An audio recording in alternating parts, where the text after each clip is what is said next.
우리는 일본을 상대해 왔는데 나는 합의를 할지 확신을 못하겠다. 그들은 매우 강경하고 버릇이 나쁘다. 드디어 올게 왔습니다. 동맹들을 향한 트럼프의 거친 입이 터지고 있는 상황입니다. 트럼프는 한국엔 약값 인상 압력을, 일본에는 쌀 개방을 요구하며 압박에 시동을 걸고 있는데요. 사실 그 이면에는 국방비 압박에 대한 한일의 반응에 대해 생트집 잡기로 보이는 상황입니다. 특히 트럼프의 한국 약값에 대한 발언은 2달 전 발언과 비교해 자기 모순에 빠진 모습이라 주목됩니다. 이 내용들 자세히 알아보겠습니다. 미국 트럼프 행정부가 부과한 상호관세 유예 시한이 막바지에 다가온 가운데 트럼프 대통령이 무역 협상을 진행 중인 일본에 서한을 보내겠다는 경고 메시지를 날렸습니다. 이는 미국이 일본에 대한 상호관세율을 일방적으로 설정하겠다는 위협으로 보입니다.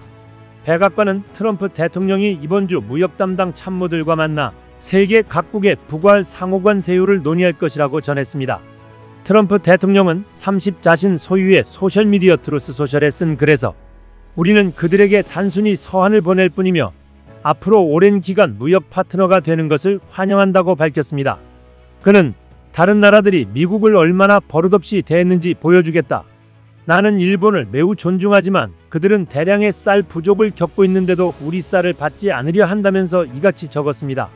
특히 트럼프 대통령은 이날 일본에 대해 작심한 듯 우리는 일본을 상대해 왔는데 나는 합의를 할지 확신을 못하겠다며 그들은 매우 강경하고 버릇이 나쁘다라고 했습니다.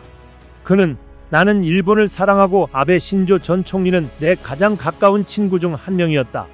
그들의 신임 총리도 좋아한다면서도 그러나 그들은 다른 이들과 함께 30에서 40년 동안 우리를 착취하면서 매우 버릇이 없었다고 비난했습니다. 트럼프 대통령은 일본이 자신들은 매년 수백만 대의 자동차를 수출하면서도 미국산 자동차는 10년 동안 한 대도 받지 않았다고 주장하며 무역에서 그들은 매우 불공정했다고 강조했습니다. 이어 당신들은 대미 관세로 30%나 35% 또는 우리가 결정하는 어떤 수치를 지불하게 될 것이라고 했습니다. 트럼프 대통령은 애초 지난 4월 상호관세 유예 전 일본에 대해 24%의 상호관세율을 책정해 발표한 바 있는데 이를 상향할 수 있음을 시사한 것입니다.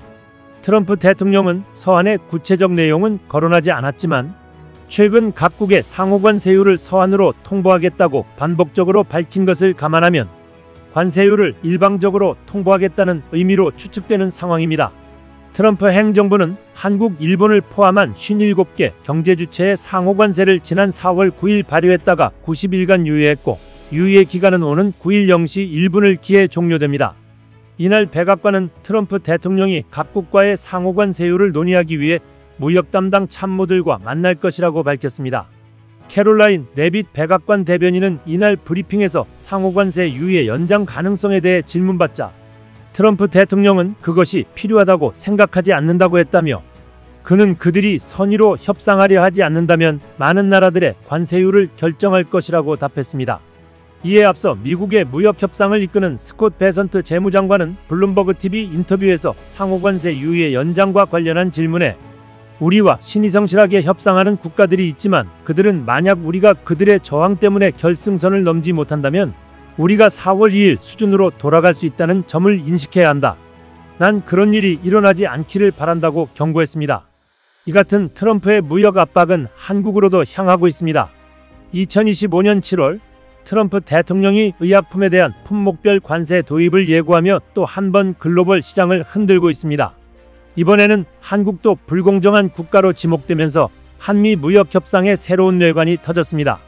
미국 제약업계를 대표하는 미국제약협회는 공식적으로 한국의 약값 통제 정책을 문제 삼으며 건강보험 급여 심사 기준의 불투명성, 신약의 공정가격 이하 책정, 시장 진입 지연 등을 지적했습니다. 이는 단순한 업계 불만이 아닙니다. 트럼프 행정부의 무역 압박 리스트에 한국이 포함됐다는 강력한 신호입니다. 미국 제약업계는 우리는 외국을 먹여 살리고 있다는 논리를 펴고 있습니다. 트럼프 대통령은 이미 지난 5월 12일 행정명령을 통해 미국 제약사가 외국에서 비싸게 팔 수 있도록 정부가 돕겠다. 미국 약값이 비싼 건 외국이 싸게 사가기 때문이다. 는 논리를 공식화했습니다. 이 주장에 따라 나온 정책 방향은 다음과 같습니다.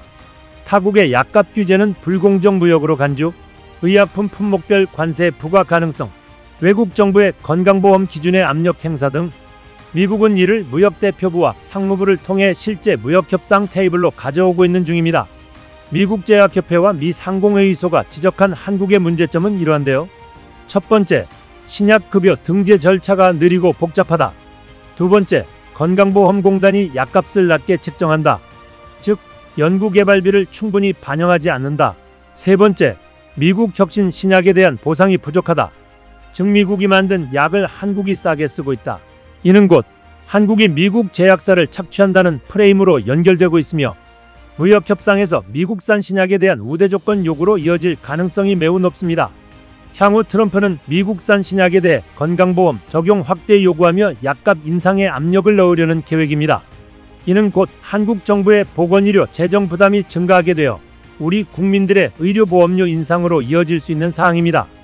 트럼프 행정부는 한국 정부가 국민건강보험이라는 공공시스템으로 미국 제약사 이익을 제한하고 있다고 보고 이를 무역장벽으로 간주하고 있는 것입니다.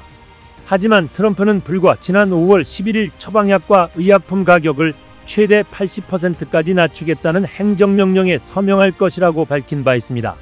트럼프 대통령은 세계는 수년 동안 미국에서 처방약과 의약품 가격이 다른 어느 나라보다 비싼 이유를 궁금해했다라며 제약회사들은 오랫동안 약값이 비싼 이유에 대해 연구 개발 비용이라고 말했고 이 모든 비용은 아무런 이유 없이 미국의 호구들이 전적으로 부담해왔다라고 주장했습니다. 그러면서 최애국 대우 정책을 도입해 미국은 세계 어느 나라든 의약품의 가장 낮은 가격을 지불하는 국가와 같은 금액만 낼 것이라며 이번 조치로 미국은 마침내 공정한 대우를 받게 될 것이며 미국 시민들은 과거에 상상할 수 없는 수준으로 의료비를 줄이게 될 것이라고 했습니다. 이 말대로라면 한국의 정책을 맞다고 본 것이며 지금까지 비싼 의약품을 낸 미국을 호구로 지적한 셈입니다. 그런데 미 제약업계에서 들고 일어나자 갑자기 말을 바꿔 미국의 약을 외국에서 비싸게 팔 수 있게 돕겠다고 했습니다.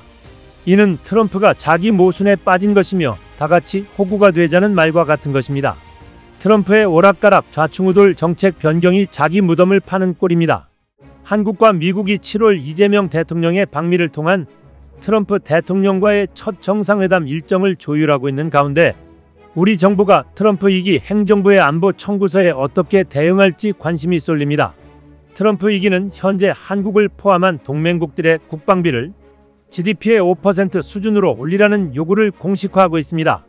국방부에 따르면 올해 한국의 국방비는 약 61조 원으로 GDP의 약 2.3% 수준입니다. 이를 미국의 요구에 맞춰 5%로 늘리려면 2배, 즉 120조 원 이상으로 증액해야 합니다. 트럼프 대통령이 주한미군 주둔에 관한 방위비 분담금을 100억 달러, 약 13조 5천억 원로 올려야 한다고 주장하는 것과는 차원이 다른 액수입니다.